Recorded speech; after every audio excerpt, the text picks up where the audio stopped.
you'd ask me, well, what is appropriate? What kind of activities are appropriate? Can I invite a student to my house, for a barbecue? Can I, take them skiing to Mammoth? Can I take them scuba diving? And if I do, then what do I need to do as a faculty member to protect that student, to give them the information that they need so that trip doesn't turn into a deadly event, and to also protect myself? Okay, so that's all I wanted to say about that.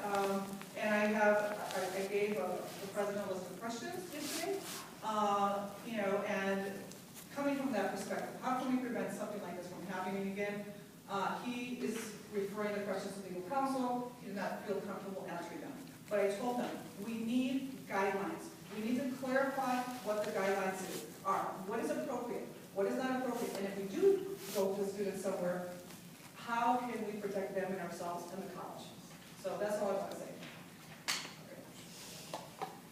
And I have not identified the faculty member involved, so let that stay for the record. The other thing that I want to say is that regardless of this, there is ed code. There is ed code language that protects faculty and employees. Okay, it's called Reporting by Community College Employees of Improper Governmental Activities, and it encourages community college employees to express their concerns, okay, and report improper governmental activities. Okay, and that can be defined as any activity that is economically wasteful or includes gross misconduct, incompetency, or efficiency. And I'm not saying, and it also protects the complaining party from retaliation or intimidation. And this has actually been found by the district. So in other words, if I or anybody here has concern about something like this, feel free to speak up. I think that we have a duty to our students to speak up and protect them from something like this ever happening again. So that's all I'm going to say.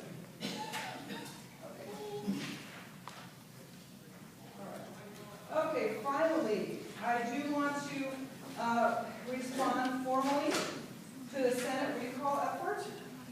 And I'm going to go ahead and hand these out. I hope I have them for everybody.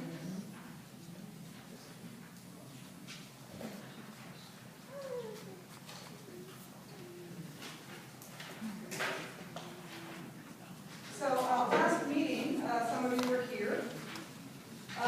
Monica Moreno and Diana Bonilla presented a recall petition. And since I had not seen the recall petition until it was distributed at the Senate meeting, I wasn't able to prepare a written response until afterwards. However, after hearing their presentations and also viewing the document, I explained that the petition was based on misinformation and events that had not occurred, and as confirmed by the Chancellor's email that same day. Furthermore, this recall petition also demands to effectively nullify the withdrawal of a March 15th letter to lay off an administrator. In other words, it's saying you need to lay off this administrator, Dean of CTE Workforce Development, Kathy Creighton. Since President Paris made the decision to not lay her off, he has to respond to that demand. That's not in my power. I do not have the power to lay anyone off at this campus. Okay. So the petition makes 8 allegations, and I summarized them and I addressed them in order. The first one, I think the most important one, is that the reorganization plan that the President came up with did not require consultation, and that I misled the Senate about having any contact with the Chancellor about the reorganization. So I just want to say about that the President first presented his plan to the Senate at the February Senate meeting, 2/16, through an email that I received 1 hour before the Senate meeting. He then came to the meeting and explained his plan. And his plan involved a permanent budget cut, which involved eliminating an administrative position, the Dean of CTE and Workforce Development, which supports key vocational programs at Mission College. This proposed budget cut did not go through any shared governance committee for approval. The elimination of this position required a March 15 letter, which was on the agenda for the board meeting 3 weeks later. Since there was very little time to react and respond to this proposal, I sent a copy of the President's plan to all faculty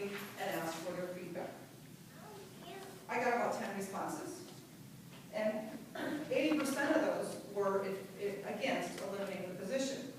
One was in favor and one was kind of non-committal.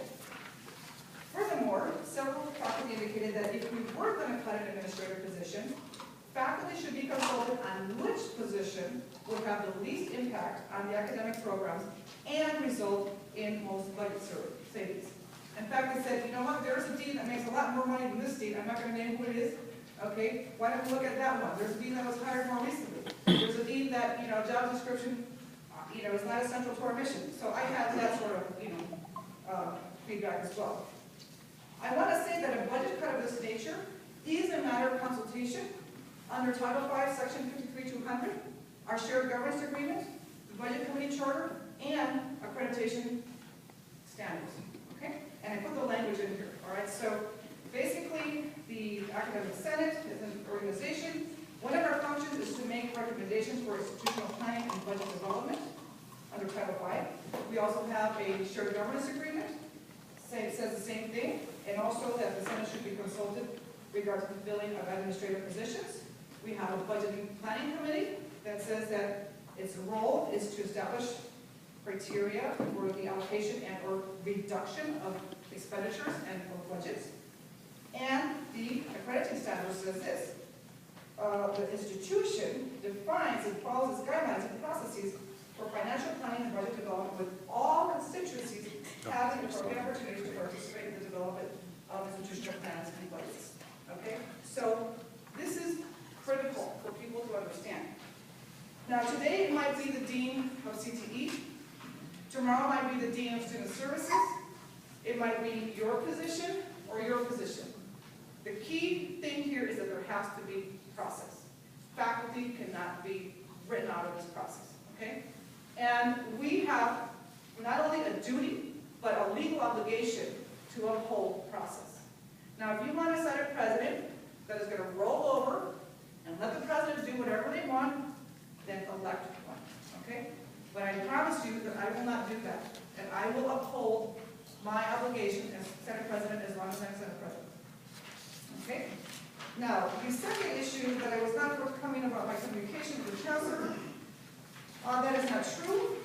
At the Senate meeting, Ed Raskin asked me if I had met with the chancellor to propose a reorganization plan, and I replied that I had not. As the chancellor said in his email, I never met with him to propose this plan.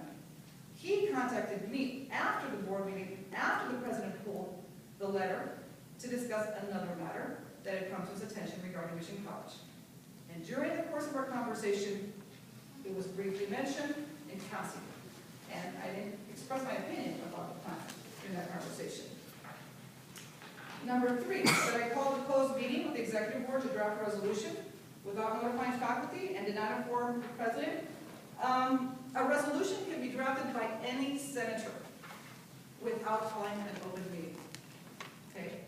Furthermore, any faculty member can address the board during open session without informing the president. That happened at the board meeting that we had here at Mission. That I requested to meet with the board in closed session. Let me clarify this. The board does not allow anybody to be present during closed session discussions. It's not possible. Okay? In which personnel or legal matters are discussed. However, anybody can address the board during open session on a matter that they're going to discuss in closed session. The record will show that my request to address the board was withdrawn. I never addressed the board in either closed session or open session.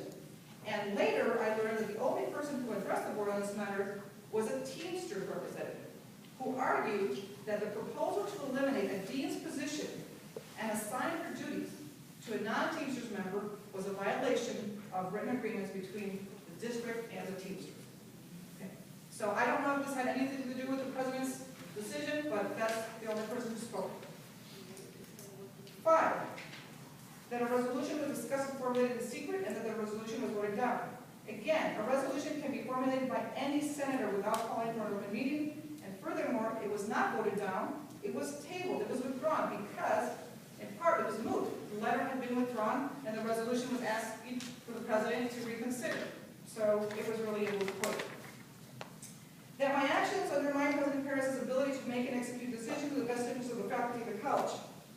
President Perez made the decision to withdraw this letter from the board agenda on his own accord.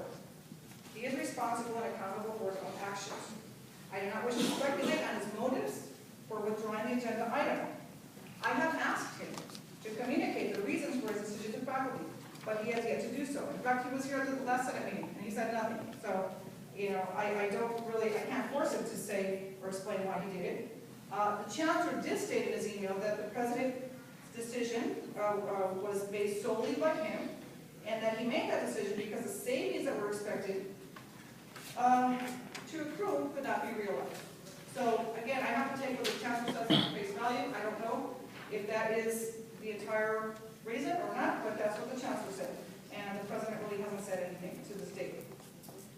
That I violated Article 4 of the Constitution, which states before matters reported by the Senate to the board, and the chancellor must be apprised of its nature. Since nothing was reported to the board, this argument has no basis, and that my action violated the Brown Act and that faculty members were not invited to this meeting. I'm not sure what that meeting means. I'm assuming that it's referring to a closed session meeting. Again, I did not attend the closed session meeting, so there could be no violation. So again, this is my response, and I don't know if there are any questions. Okay. Thank you. All right, so now we're going to go ahead and continue on our reports. Let's see, curriculum, we already know the report. Okay, so we have elections committee. Oh, Monica. Really quickly, can I move my report up that I have no report because I have to go? Do you have to move your report up? Okay. Student support services, we haven't met. We'll meet till next week. All right, do we have a consensus? Can we move the report up? Yes. Okay. Is that okay? No report, we meet next week. Okay, thank you. All right, elections committee?